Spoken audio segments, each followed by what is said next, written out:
nous sommes à Fontaine, nous allons visiter un village de la côte vineuse.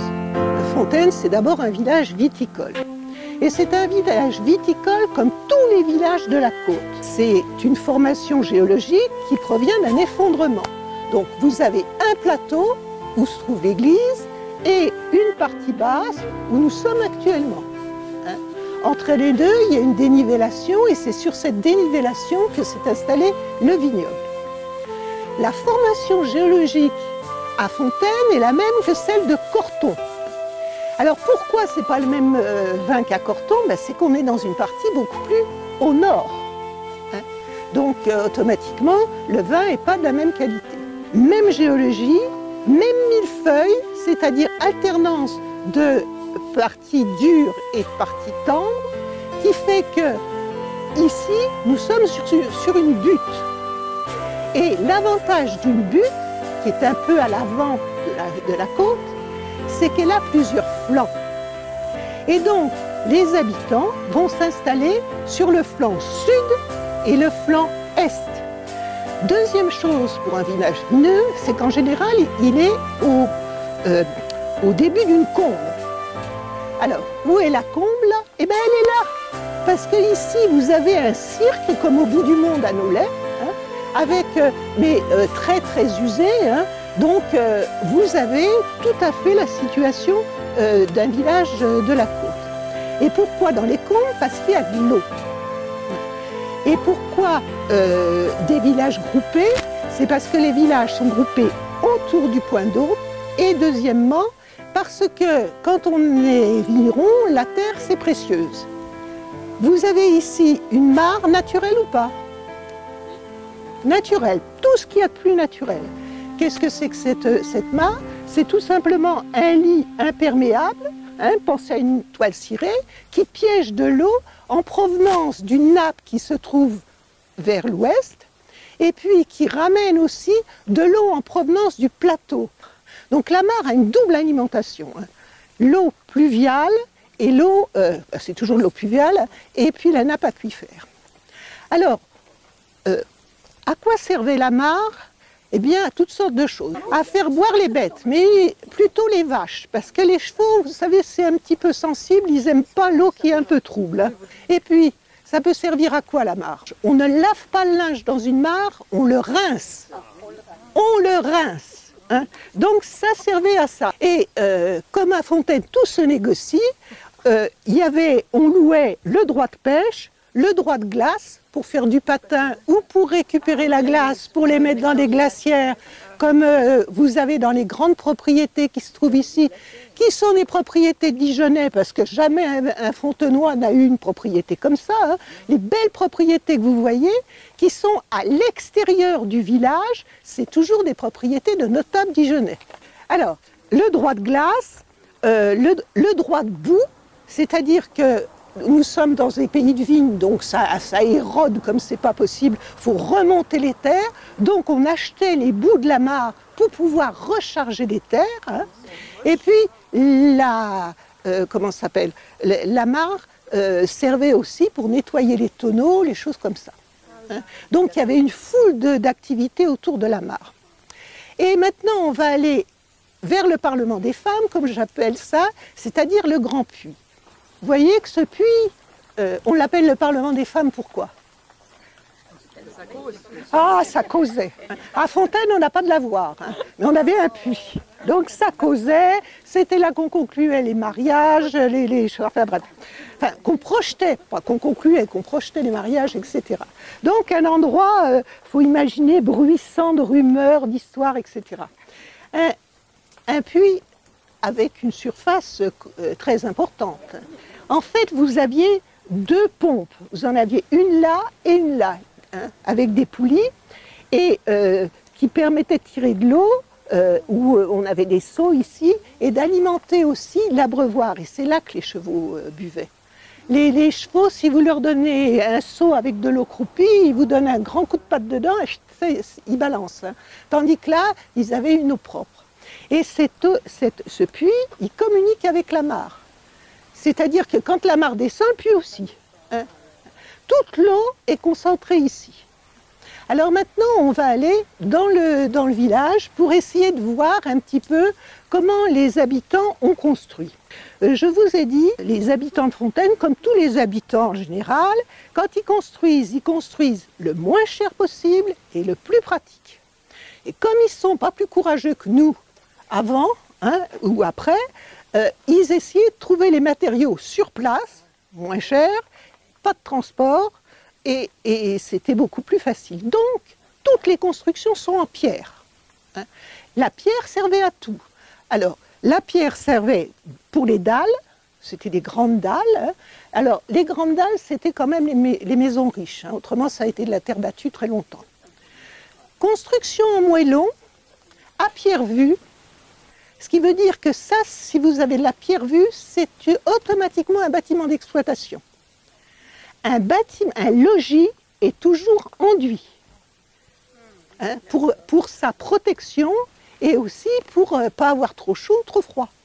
Et la pierre de taille intervient essentiellement pour les chaînages et surtout pour les linteaux et les jambages de portes.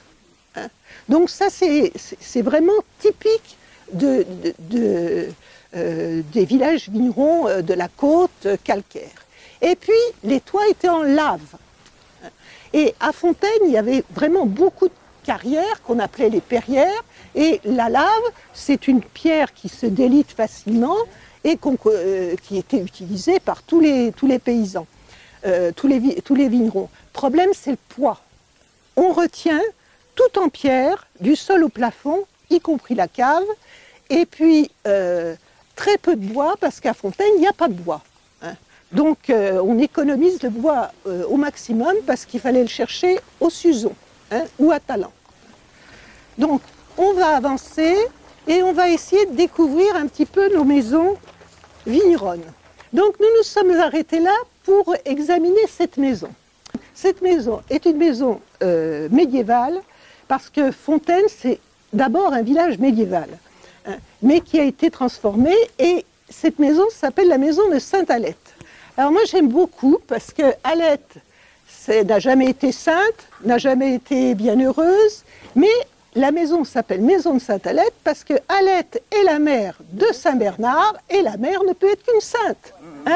Donc à Fontaine, ce qui est bien, c'est que les gens, ils se creusent pas trop la cervelle, ils vont vraiment à l'essentiel. Ici, par exemple, la rue s'appelle rue Gély-Bachelier, mais avant, elle s'appelait rue du Puy, puisqu'elle allait au Puy. Allez, on avance. Donc ici, vous avez une maison 18e, maison de notable aussi, donc elle ne va pas trop nous intéresser. Celle qui va nous intéresser, c'est celle-là. C'est celle-là parce que c'était une maison de vigneron qui a été restaurée dans les années 90 à peu près, avec des choses bien et des choses mal. Alors la chose mal, c'est ça. Vous avez une surépaisseur du crépi. Normalement, il doit venir mourir tout doucement et il est pratiquement à l'aplomb du pied droit. Mais à l'époque, on ne travaillait pas à la tyrolienne. On travaillait à la taloche. Bon. Deuxième point important de cette maison, c'est ça. Vous avez ici un soupirail, c'est automatiquement une cave. On a l'impression que cette ferronnerie est décorative, c'est une ferronnerie défensive qui a pour but, évidemment, de permettre l'aération de la cave, mais qui est appelé un nœud de sorcière. Donc, on installait ce qu'on appelait des nœuds de sorcière pour que les esprits malins, ils passent leur temps à dénouer le nœud et ne rentrent pas dans la cave. Autre chose intéressante, alors ici vous avez un bois verni. Jamais un vigneron n'aurait verni un bois. On ne vernit pas, on peint. Grange typique avec son linteau en bois, un double linteau en bois, et surtout des jambages qui sont en biais. Alors je vous demande de regarder à travers la grille. Rez-de-chaussée en contrebas, premier étage, plein pied sur un jardin. Alors ces jardins, vous ne les voyez pas, mais je peux vous dire que c'est des petites merveilles à l'arrière des maisons. Donc vous voyez bien ici le principe de ces maisons en hauteur pour gagner pour gagner de la place et qui présente des dénivellations intéressantes. Alors ici, vous avez un mur, moi que j'aime bien, hein, parce que c'est un mur évidemment qui est fait avec des matériaux de remploi.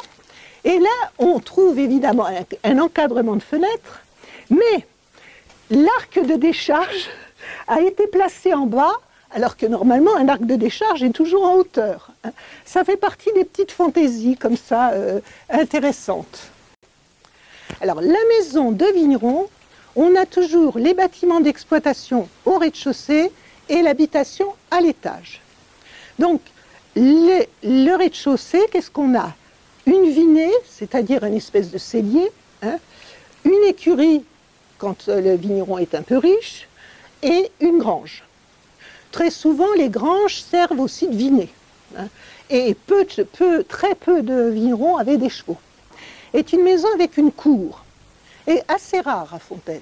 S'il y a une cour, c'est qu'on est dans la richesse. Cet escalier, il donne sur un palier, il comporte un garde-corps, ce qui n'est pas du tout évident dans toutes les maisons. Très souvent, il n'y avait pas de garde-corps. Et regardez la porte palière. On a la porte, un jambage commun et la fenêtre. Sur cette maison, vous avez une rampe avec un monogramme. C'est GL, c'est le nom des propriétaires au XIXe siècle. Cette rampe est une rampe typiquement Charles X. Au-dessus du jambage commun, vous avez un écusson, mais il représente 3 pignes, c'est-à-dire 3 pommes de pin. Parce que les gens qui habitaient ici s'appelaient les Pignolets. Et on l'appelle l'hôtel du Pignolet parce qu'une maison, à Fontaine comme à Dijon, ça s'appelle des hôtels. Hein. Mais c'est une maison de vigneron. Hein. Et qui a la particularité, en plus, d'avoir un autre escalier de l'autre côté. On est dans l'ancienne rue de l'église, avec ici un clos. C'est-à-dire un clos, comme son nom l'indique, c'est une partie de terre entourée de murs. Et évidemment, les clos ont été lotis. Mais à Fontaine, normalement, tous les murs sont protégés. Sauf que là, il s'est effondré parce qu'il y a eu une coulée de boue. Et puis, comme on n'arrête pas de trafiquer la nature, il arrive des accidents. C'est une maison de maître qui appartenait évidemment à des Dijonnais, hein, et qui a été modifiée à plusieurs reprises. L'essentiel est du XVIIIe siècle. Vous avez ici une maison de maître, et une maison de maître, c'est toujours la même chose. Vous avez le beau logis du maître, vous avez le clos de vigne, il était là, clos de vigne en pinot, hein, on ne met pas du gamay hein, quand on est un maître, hein, clos de vigne en pinot.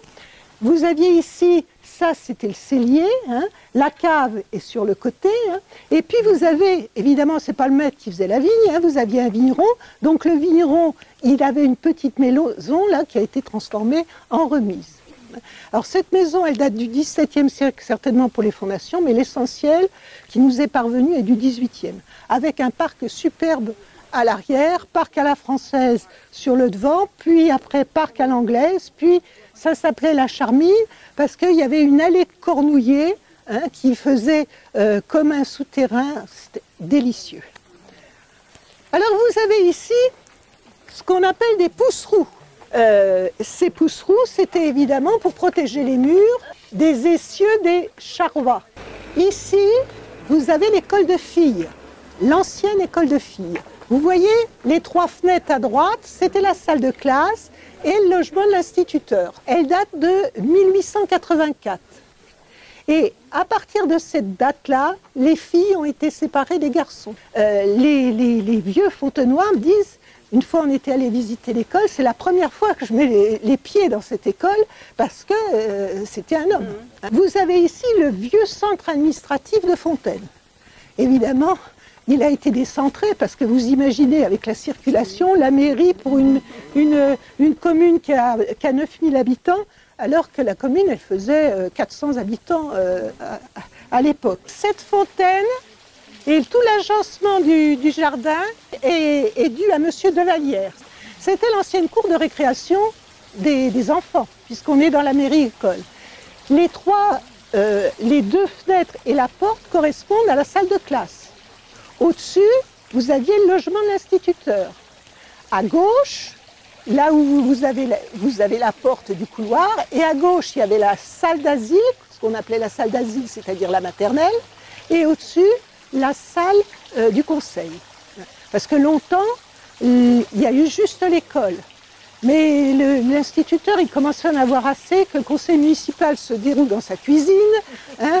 Les élections, ça se passait dans sa classe, enfin, ça s'est toujours passé dans la classe, mais enfin, ça posait quand même quelques problèmes.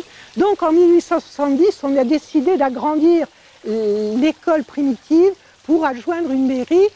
Et puis ici, vous avez des murs plus anciens de clôture qui épousent le sol, hein, avec des pierres beaucoup moins carrées, hein, et recouverts de lauze, c'est-à-dire de lave, hein, qui en général sont d'un seul côté, là elles sont sur les deux côtés, comment ça s'appelle? Ça permettait l'écoulement au-dessus des murs. Hein. Nous sommes ici devant le presbytère. Alors vous avez l'école ici, le presbytère là, l'église là-bas. Tout ce monde-là, c'est toujours bien entendu à Fontaine. Hein. Donc il n'y avait aucun problème, contrairement à ce qui se passe dans d'autres communes. Alors ce presbytère est une maison du XVIIe siècle. Hein. On reconnaît ce côté extrêmement droit. Vous avez ici, sur ce presbytère, deux marques. La première, celle qui se trouve en haut, est ce qu'on appelle une sauvegarde. C'est-à-dire que ce que craignaient le plus les vignerons, c'était les gens de guerre. Parce qu'ils logeaient sur place, ils ravageaient tout. Et cette sauvegarde, elle avait été obtenue au XVIIe siècle par les feuillants.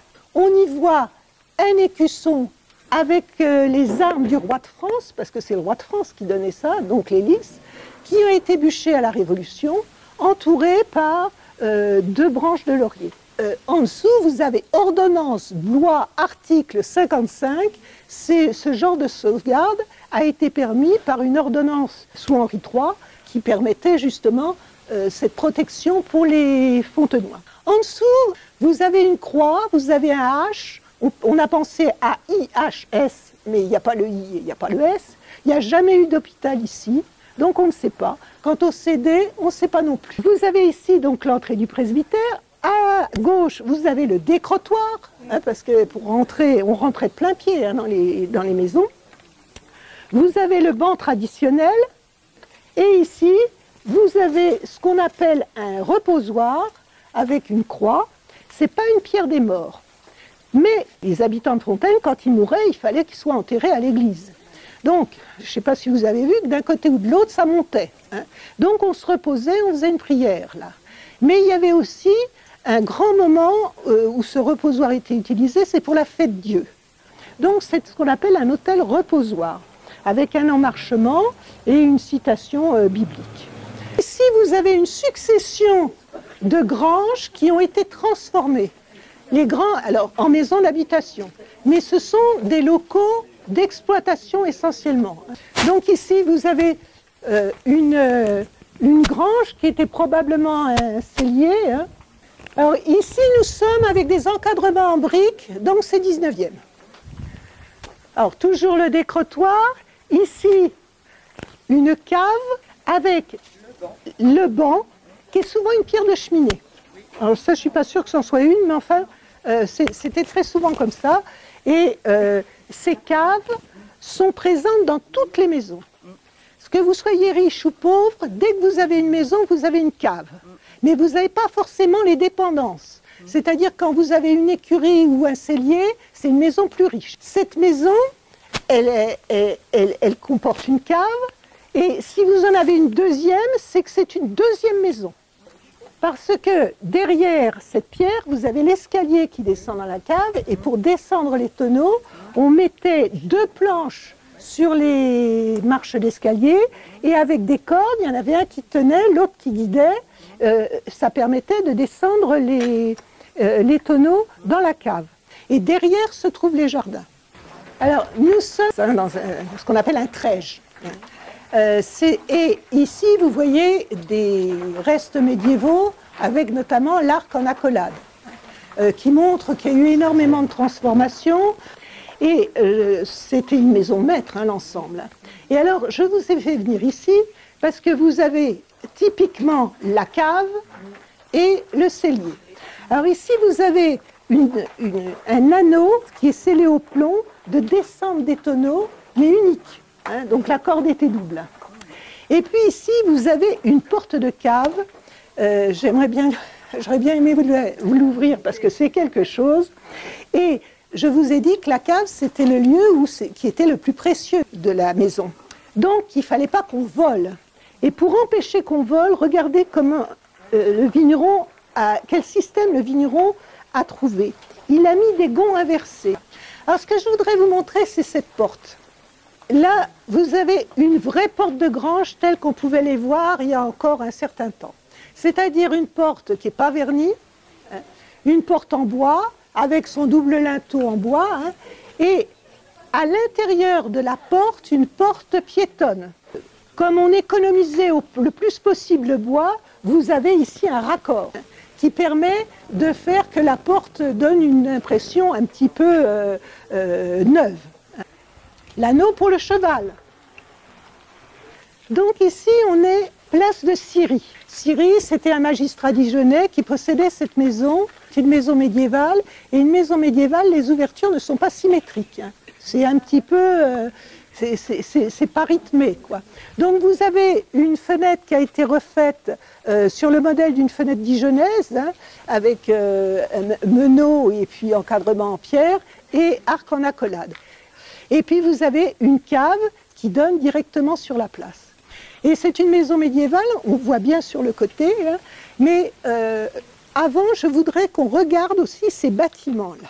Ce qui est intéressant, c'est les ouvertures. Vous avez 3 ouvertures cintrées, typiques de la côte vineuse. Hein. Le plein cintre, c'est typique de la côte vineuse. Donc, vous avez probablement une grange ou un cellier, plutôt une grange là, une écurie et probablement un cellier. Si vous regardez la qualité d'encadrement de probablement ce qui s'appelle l'écurie, c'est quand même très, très spécial. Et ce qui est intéressant, c'est les portes de clos, hein, puisqu'ici vous avez une porte de clos. Alors la porte de clos, elle a la largeur du passage d'une brouette, toujours. Hein, et vous avez un encadrement très simple, en pierre, porte en bois, arrangé aussi en bas, regardez, hein, et puis le mur couvert de lave. Vous avez une très jolie petite niche qui date de 1747, qui se trouve au-dessus d'une porte. Les niches sont des niches de protection. Et ici, vous avez ce qu'on appelle une pierre d'évier. Et vous avez ici ce qu'on appelle des joints à pierre vue, c'est-à-dire on voit des joints beurrés, vous voyez, hein, on beurre le mur et il reste que cette partie-là. Pierre vue, automatiquement bâtiment d'exploitation. Vous avez ici ce qu'on appelle un pispala. C'est-à-dire que les messieurs, si vous vouliez faire pipi là, vous en preniez plein la figure. Vous êtes devant une vinée, sûre, c'est-à-dire un cellier, avec la cave qui se trouve ici et l'arc en plein cintre qui se trouve là. Parce que, regardez au-dessus, vous avez une goulotte. Donc la maison d'habitation était au-dessus, et à l'origine, on rentrait dans la maison, dans cette maison-là par un escalier qui était de l'autre côté. Il faut toujours chercher l'escalier. Soit il est devant, soit il est derrière, soit il est sur les côtés. Et ici, vous avez un fenil avec une poulie qui permettait de monter, alors soit le bois, si vous voulez. Ce qui est intéressant, c'est que cette poulie, vous voyez le bout, hein, bah, c'est pas un crochet, parce que en fait, c'est une masselotte. C'est-à-dire que c'est une chaîne à nettoyer les tonneaux. Ici, vous avez une récupération. Alors évidemment, on la protège, parce que vous imaginez bien que ces chaînes-là, on n'en trouve plus. Hein. Donc, on introduisait la chaîne dans le tonneau, on secouait, et puis ça détachait la gravelle. Autre petite niche à Saint ici, mais du 17e, c'est un Saint-Roch. Nous sommes rue des Templiers ici. Il n'y a jamais eu de Templiers à Fontaine. Et ça s'appelle rue des Templiers parce qu'ici, vous avez ce qu'on appelle le carré des Templiers, la maison du Temple. Et pourquoi maison du Temple? C'est parce que le petit temple de Dijon, c'est-à-dire les chevaliers de Saint-Jean de Jérusalem, avaient une maison de domaine ici. C'est-à-dire qu'ils avaient une maison avec évidemment un vigneron qui travaillait les vignes. Et donc c'est un ordre militaire, et cet ordre militaire, il a construit militaire.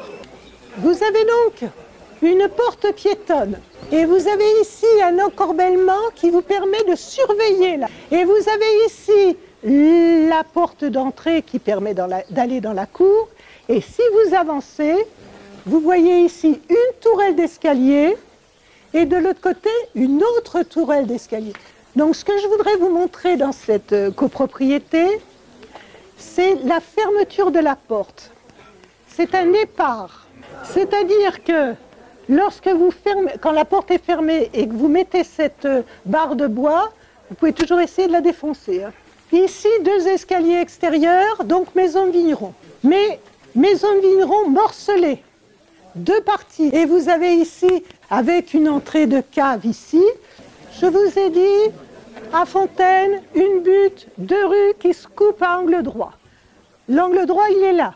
C'est la place du Perron, c'est le cœur de Fontaine. Ça a toujours été le cœur de Fontaine, avec son café, qui existe depuis le XVIIIe siècle, on en a des traces, hein, et vous aviez le café là, et le coiffeur là, ça abritait l'écurie des chevaux qui s'arrêtaient pour aller boire un coup au cabaret. Alors, ces cabarets, il y en avait un là et dans l'ancienne boucherie, c'était vraiment des lieux de vie. On s'y réunissait, on y jouait, on y buvait, on discutait, c'était vraiment des lieux très importants. Et il y avait une salle de bal. Alors quand vous avez un balcon filant, là c'est qu'on est au 19e. Alors je vous ai fait venir ici pour examiner cette cave, cette entrée de cave, qui a la particularité d'avoir une double voussure. Voyez, hein? Et une double voussure, ça veut dire que c'est une cave 16e, 15e, 16e. Hein? Alors cette maison, ça a été le domaine des minimes, c'était un ordre religieux. Mais quand ça a été vendu, ça a été coupé en 2, donc la cave a été coupée en 2, et c'est la raison pour laquelle cette voussure, elle est partagée. Et puis vous avez traditionnellement l'escalier qui là est perpendiculaire à la maison et qui est surélevé à cause de la cave, de la présence de la cave. Vous avez un trège, hein, qui a conservé ses pavés, aux grandes dames évidemment des habitants, parce que je peux vous dire que l'hiver c'est pas terrible. Alors, ce qui est intéressant dans ce bâtiment, c'est ce départ là. Vous voyez, vous avez un départ, on ne sait pas trop ce que c'est. On pense qu'il y avait un arc qui permettait de fermer l'entrée, mais on ne le sait pas. Hein. Et vous avez ici absolument toutes les époques de construction, avec notamment ici, vous avez ce qu'on appelle un arc délardé, c'est-à-dire on taille dans l'arc, vous voyez, et là c'est du 18e. Et ici, vous avez des volets intérieurs. Je vous rappelle que ce qu'on appelle volet extérieur, c'est des contrevents. Le vrai volet, c'est le volet intérieur. Celui qui a restauré a tout laissé de façon à ce qu'on puisse lire. Donc ici, vous avez une goulotte, parce qu'il y avait une souillarde, parce qu'il y a l'évier en pierre derrière. Vous avez des baraudages partout, parce qu'évidemment, c'était accessible. Hein, donc là, ils ont été supprimés, mais ils sont encore en place ici. Vous avez un linteau qui est délardé, c'est-à-dire, comme je vous ai dit, on taille dans le lard, et c'est 18e siècle. Là, vous avez une porte qui a été refaite dans le style médiéval, hein, porte pleine, traverse horizontale, hein, avec son marteau. Ici, une très belle fenêtre à accolade, et on voit quand même qu'il y a eu des transformations avec l'allège qui se trouve ici.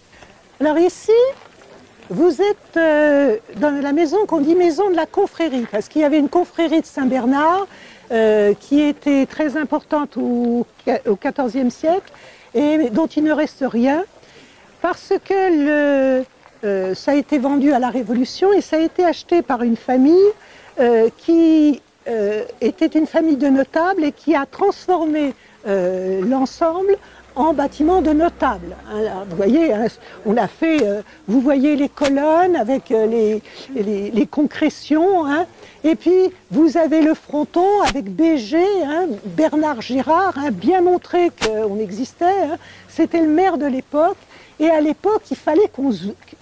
Cette maison, c'est la maison de maître, Ici, vous aviez les écuries. Hein. Alors, ça a été transformé, ce que vous voyez là, ça a été transformé vers 1950 par un antiquaire. Hein. Donc, le vitrail, tout ça, ça a été fait après.